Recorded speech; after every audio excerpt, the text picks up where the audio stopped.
ici David Sirois. Bienvenue à cette émission d'Église diocésaine. Aujourd'hui, pour Jacques chez nous, nous allons rencontrer le Père Mutombo, encore une fois, prêtre d'ici à Notre-Dame-de-Lourdes à Alban, et nous allons apprendre un peu plus sur son trajet assez unique pour arriver ici au Canada et même son historique dans son pays natal. Bonjour Père Mutombo. Bonjour David. Merci de nous avoir accueillis ici en votre paroisse, dans votre petite ville de l'Alban. Est-ce que vous pouvez nous raconter un peu votre trajet assez unique pour arriver ici au Canada? Et après, nous allons parler un peu de votre historique dans votre diocèse, votre pays natal. Okay. Merci beaucoup David pour cette opportunité que vous m'accordez de parler de moi-même, de ma petite histoire.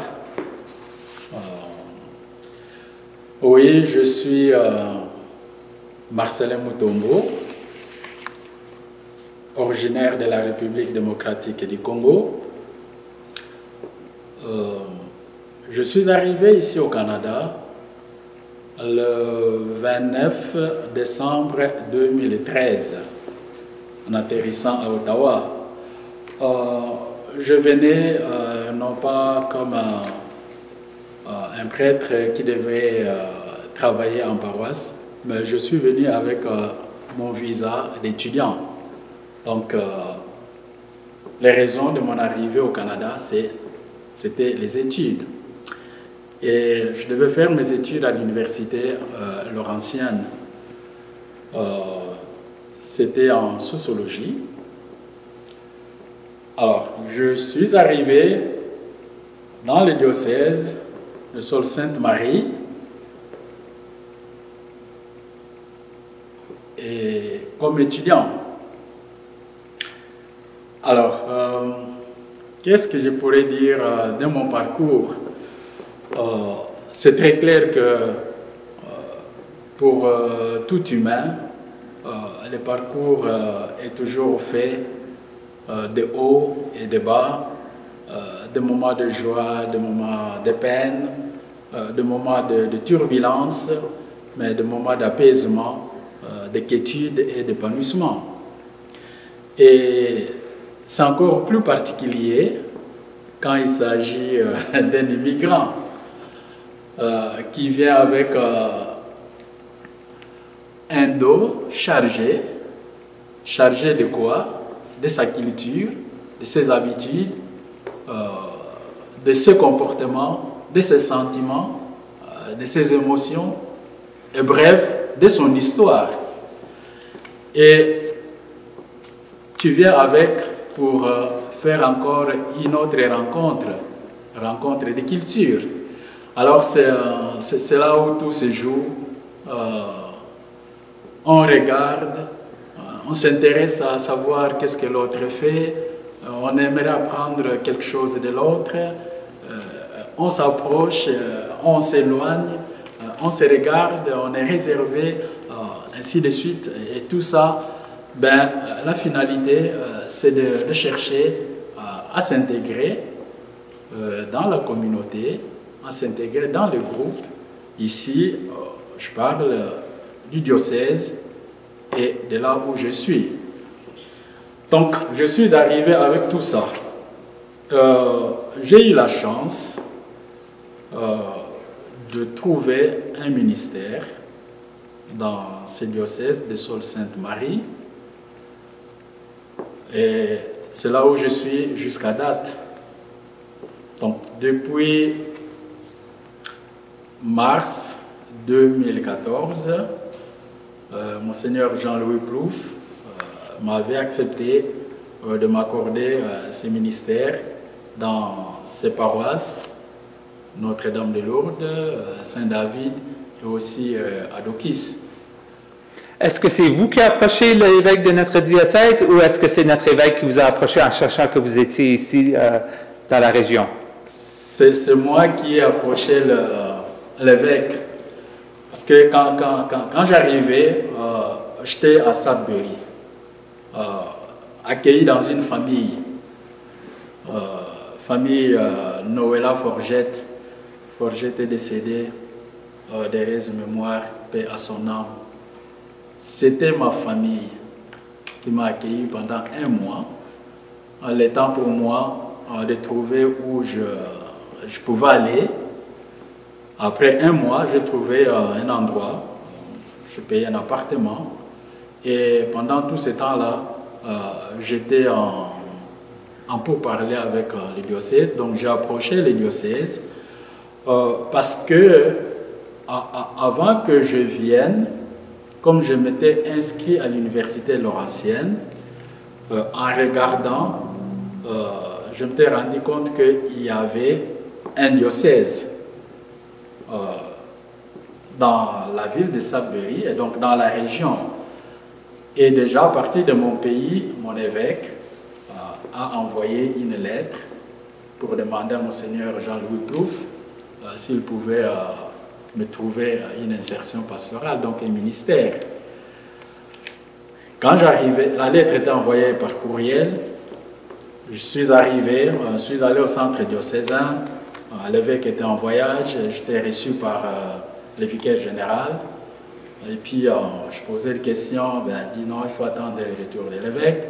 Bref, quand l'évêque est venu, je suis allé, il a vérifié, il disait je ne voyais pas la lettre, et comme j'avais la copie, j'avais imprimé cette lettre, et puis la lui remettre.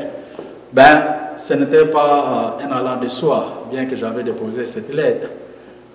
Il fallait encore passer à travers beaucoup d'autres choses qui demandaient de la patience, de la persévérance, de la confiance et de la foi. Et donc, voilà, c'est au bout de cela que, le Seigneur a dit, il y a un peu de disponibilité dans la région de la rivière de Français, mais tu es étudiant, comment tu vas faire? Si vraiment on te donnait un ministère là-bas, qu'est-ce que tu feras pour ton déplacement? Autant de questions et tes cours à l'université. Bon, j'ai dit, pour toutes ces questions, je suis convaincu qu'il y aura des solutions. Pour moi, c'est ce qui compte, c'est d'exercer mon ministère comme prêtre. Parce que ça me ferait mal. Je suis ici à Sudbury, je me paye un appartement, et puis j'apprends que dans un certain coin du diocèse, il y a des chrétiens qui n'ont pas de messe le dimanche. Et pourtant, il y a quand même un prêtre ici qui ne fait rien. Je dis ça, dans mes convictions sacerdotales, ça me ferait très mal. Alors, avec ça, Monseigneur Jean-Louis Plouffe a accepté. Je suis arrivé dans la région comme étudiant et puis faisant ce que je pouvais faire en respectant les normes de l'immigration pour ce qui est du travail. Voilà. C'est bien. Vous avez dit que vous êtes venu ici au Canada pour prendre des cours de sociologie à Laurentienne. Est-ce que vous avez fini ces cours maintenant? Maintenant qu'on est plusieurs années après, je sais avec ton temps consacré aussi à la parole sur tout ça, ça a peut-être ralenti vos études ou est-ce que vous avez réussi de faire ça dans assez temps raisonnable? Oui, pendant que j'étais ici, je continuais mes études à la Laurentienne. Donc, je finis ma maîtrise en sociologie. Présentement, je fais mes recherches en doctorat. J'espère que dans une année ou une année et demie, je pourrai finir mon projet de thèse et puis boucler tout. Donc, je n'ai pas suspendu mes études. Je faisais tout, servir les communautés chrétiennes ici et aussi m'occuper de ce qui est de mes obligations académiques. C'est bien. Aussi, est-ce que vous avez d'autres confrères de votre diocèse ou que vous connaissez qui sont ici au Canada ou même encore dans notre diocèse? L'unique confrère de mon diocèse d'origine, c'est le père Bernard Mutombo, qui a aussi le même nom que moi. Il est venu travailler dans le diocèse ici, je crois pendant 3 ans. Oui, il a été à Elliott Lake. Il a travaillé pendant 3 ans et puis il est retourné dans le Québec. Donc, l'unique de mon diocèse qui est au Canada et qui est venu un peu travailler ici, c'est lui. Même de mon pays, il y a le père Constantin Kazadi, qui est incardiné dans les diocèses ici. Donc, voilà. C'est bien. Maintenant que nous avons fait le tour de votre trajet ici, rendu au Canada, est-ce que vous pouvez nous dire un peu d'historique de votre... comment vous avez été élevé, votre expérience religieuse, quoi que ce soit, dans votre propre pays, dans votre propre diocèse, et ce que vous a peut-être inspiré à devenir prêtre? OK. Merci pour cette grande question. Je suis d'une famille de 8 enfants, dont 4 filles et 4 garçons. Et moi, je suis l'avant-dernier, donc le 7e de la famille. Je suis né d'une famille chrétienne. Je fais tout mon parcours scolaire dans des écoles chrétiennes ou catholiques. Et donc, j'ai reçu l'éducation chrétienne depuis le bas âge. Alors, ce qui a été à l'origine de ma vocation, c'était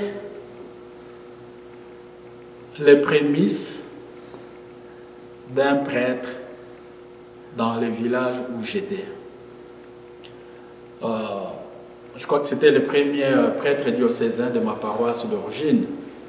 Alors, il est allé célébrer sa première messe dans ce village-là, qui était son village d'origine et natal. Alors, on était tout petits, mes parents m'ont amené là, nous avons assisté. D'abord, j'ai vu comment tout le village était mobilisé à l'accueillir, et puis ils sont allés participer à la messe. Après la messe, c'était une grande fête. Je dis, comme petit enfant, je dis, ok, moi aussi je vais devenir comme ce monsieur-là. Je deviendrai comme ce monsieur-là. Et puis bon, à cet âge-là, on commençait un peu à célébrer parce qu'on avait vu ce qu'il faisait. On se mettait à l'écart la journée, on dit, ok, je veux faire l'abbé Ignace aujourd'hui. Alors on a des amis, on essaie un peu de bricoler des choses pareilles. Et je pense que c'était ça l'origine de ma vocation. Et avec mon parcours, je disais que j'ai étudié dans des écoles chrétiennes, catholiques. Je fais l'école primaire. Je suis allé dans un collège de pères jésuites. Cette formation m'a aussi beaucoup aidé pour purifier ce qui était en moi comme idée. Et puis bon, j'ai trouvé que c'était ma vocation de devenir prêtre et j'ai demandé. Très bien. Cette vocation de prêtre, surtout dans votre cas comme clergé internationaux, vous avez dû quitter votre famille dans votre pays natal afin de venir être missionnaire ici dans notre diocèse au Canada pour le diocèse de Sault-Sainte-Marie. Est-ce que votre famille vous manque? Et j'imagine que c'est peut-être encore plus davantage maintenant avec la situation de COVID, puisque votre voyage aller et vient d'un pays à un autre est très limité en ce temps. Est-ce que vous pouvez nous expliquer un peu qu'est-ce que vous faites afin de rester en contact avec votre famille et peut-être comment vous réagissez avec tout ça d'être si éloigné de votre famille?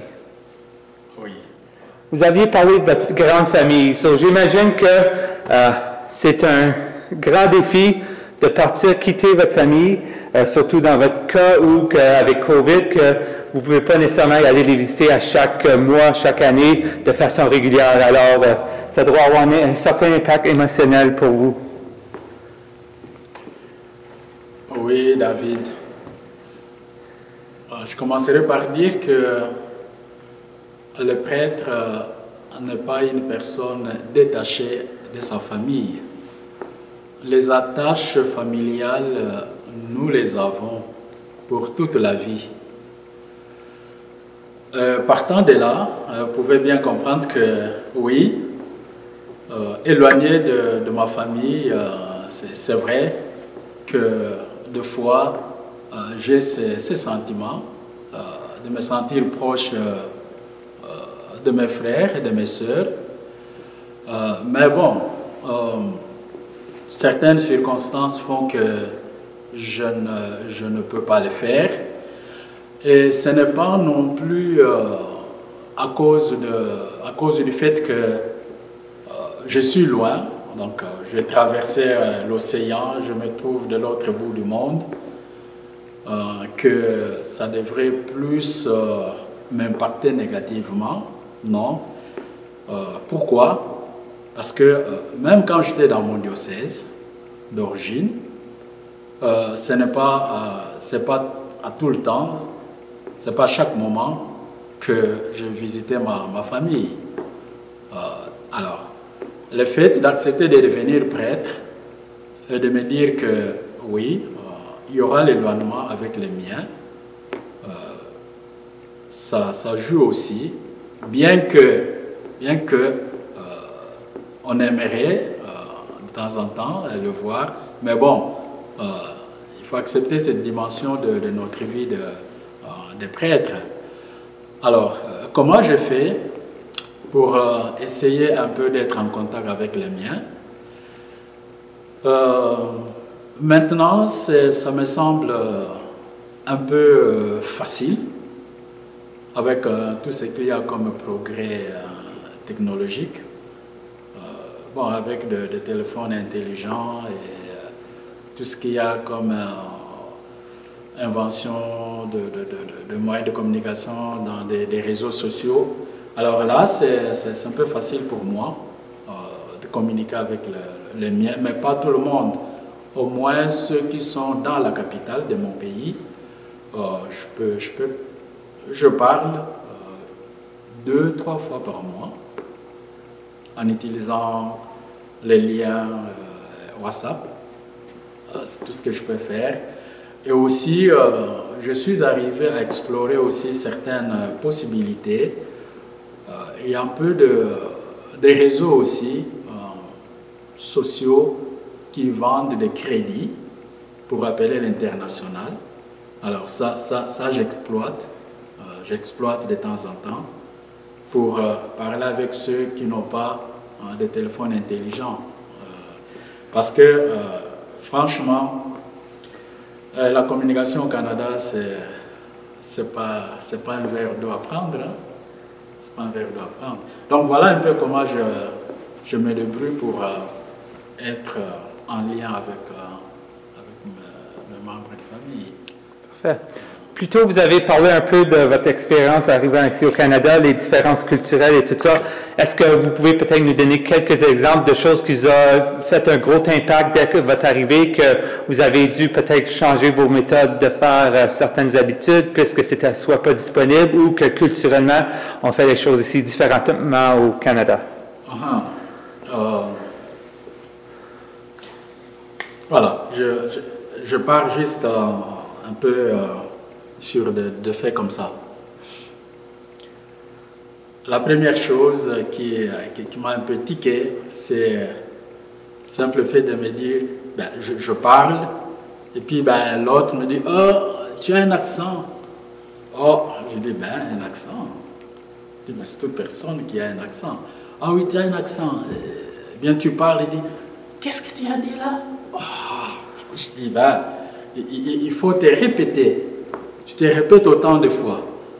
Je dis, ben, et ça m'arrivait fréquemment.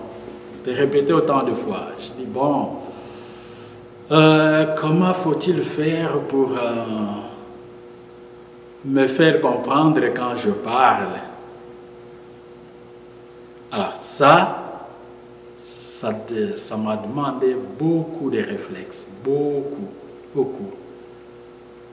Je devrais améliorer beaucoup de choses. Être attentif à la façon de parler d'ici, enregistrer certains mots, certaines expressions que je pouvais aussi introduire dans mon parler pour juste me faire comprendre. Alors, ça c'était vraiment un choc.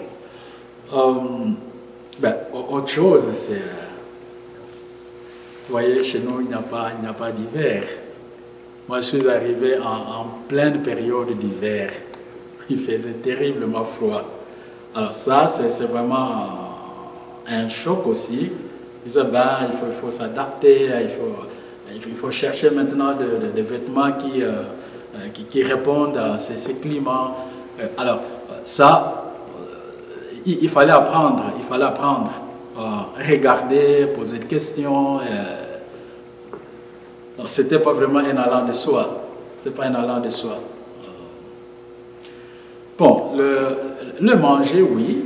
Je dirais aussi le manger, c'est sûr.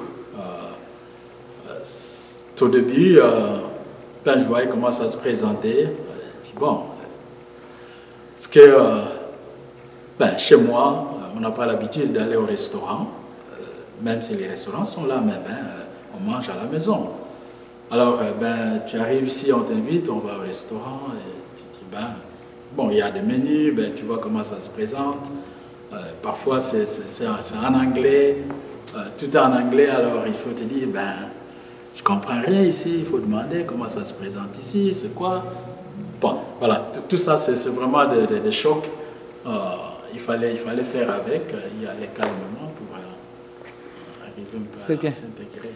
Puisque ça fait déjà plus de 7 ans que vous êtes ici dans notre diocèse, ici au Canada, est-ce que vous auriez des conseils à donner à d'autres clergés internationaux lorsqu'il arrive des choses peut-être qu'ils devraient faire attention, ou juste des conseils, comme vous avez dit maintenant, pour la langue, vous avez vérifié, vous avez écouté comme il faut, vous avez adopté un peu le langage de la région locale. Est-ce que vous avez des recommandations pour d'autres clergés internationaux qui sont intéressés de venir dans notre diocèse? Des recommandations, c'est le partage de mon expérience. Je disais tout au début que tout parcours humain contient ce qui est de haut, de bas, de moments difficiles, de moments de turbulence, d'inquiétude, mais il y a aussi des moments d'apaisement, des moments de joie, d'épanouissement. Et pour que cela t'arrive, pour que tu arrives à te sentir mieux, à t'épanouir, il faut savoir observer. Observer, ouvrez les yeux pour regarder et voir, ouvrez les oreilles pour écouter, mais parlez moins. Apprendre plus des autres que de leur trop apprendre.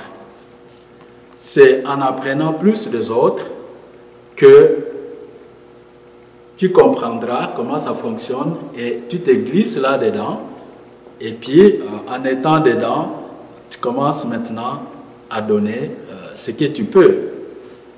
Mais vraiment, les conseils que je pourrais donner, c'est de regarder, d'observer, d'écouter et aussi de poser des questions. Ne pas avoir honte, ne pas hésiter d'approcher des personnes pour leur poser des questions sur des choses qui te semblent un peu différentes. Poser des questions pour bien comprendre comment ça se passe et comment ça fonctionne. Merci, Père Marcelin, d'avoir pris le temps de vous entretenir avec nous aujourd'hui. Et voici une autre chose unique que j'ai remarqué dans votre paroisse, Père Mutombo, c'est ce petit magasin d'objets religieux. Est-ce que vous pouvez nous donner un peu d'informations sur ce petit magasin? Oui, merci beaucoup David d'avoir aussi été très sensible pour remarquer certaines particularités de cette paroisse Notre-Dame de Lourdes. Oui, ce petit coin est très important pour la vie de notre communauté chrétienne. Nous y vendons des objets religieux et spirituels tout ce qui a trait au sacrement. Baptême, première communion, confirmation, mariage, célébration des anniversaires de mariage, funérailles, même aussi pour nourrir des lectures spirituelles. Nous avons des livres à caractère spirituel, nous avons des images telles que vous les voyez, nous avons des Bibles. Alors ça aide nos gens, nos chrétiens à se ressourcer comme je venais de le dire. Ils viennent acheter ce qui les intéresse et puis ils vont avec. Et c'est aussi une source du point de vue financier de prise en charge de notre paroisse. Voilà. Donc c'est un bon petit coin. C'est ouvert à tout le monde, pas seulement pour les chrétiens d'Alban.